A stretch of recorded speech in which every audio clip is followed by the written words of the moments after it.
J'ai une carte F+, et un contrat CDI. Est-ce que j'ai le droit de faire la régularisation de séjour de mon compagnon sans quitter le territoire? Normalement, enfin, la régularisation de séjour, j'imagine que c'est le regroupement familial que vous voulez dire. Non. Puisque vous êtes dans quelle situation? Donc, si on prend ça de manière schématique, votre compagnon, donc on est dans le cadre de ce qu'on appelle le conjoint ici. Vous avez une carte F+, donc vous êtes ressortissant d'un pays tiers. On est dans cette colonne-ci. Voilà. Et donc, maintenant, en tant que conjoint, donc que ce soit dans le cadre d'un mariage ou d'une cohabitation légale, vous avez bien entendu le droit de bénéficier du regroupement familial, mais en fait, comme votre conjoint est non européen, pour qu'il puisse obtenir un titre de séjour en Belgique, il doit déjà se trouver en séjour légal sur une autre base. Par exemple, il aurait un séjour d'étudiant ou il aurait une procédure d'asile en cours, etc. Donc, s'il n'est pas en séjour légal sur une autre base, il doit retourner dans son pays pour chercher un visa.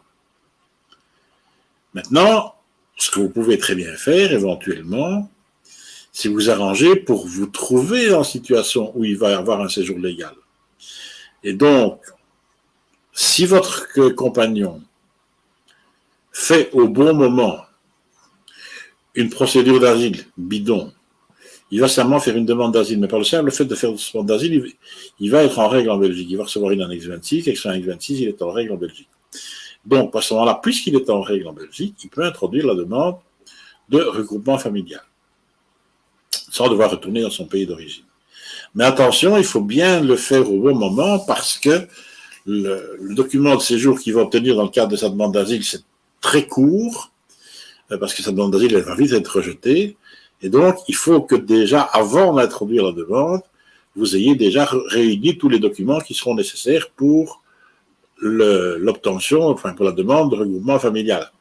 Attention, si vous n'êtes pas encore en cohabitation légale, il faut d'abord faire la cohabitation légale ou le mariage, et c'est seulement au moment d'introduire la demande de séjour qu'il faudra faire la demande d'asile. Donc juste avant de faire la demande de séjour, pas avant d'introduire le dossier de mariage ou de cohabitation légale.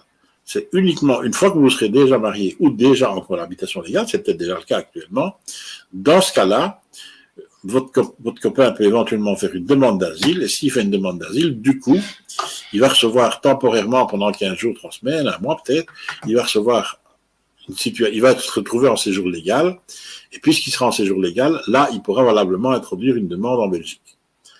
Il y a une autre manière de faire, par exemple, c'est dans l'hypothèse où il aurait quelqu'un dans sa famille, un Européen, et il pourrait demander le séjour en tant que membre de la famille d'un Européen, juste pour avoir la carte orange, et une fois qu'il a la carte orange, à ce moment-là, il se trouve en situation de séjour légal, et il demande le groupement familial avec vous parce qu'il est en séjour légal en Belgique.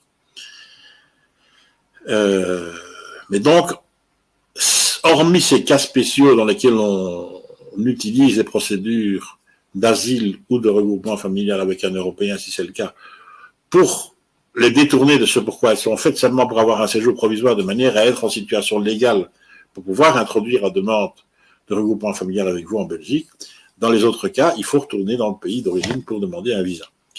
Là, on entre dans de la... Je vous explique volontiers la combine, si on peut le dire, c'est une combine légale, hein.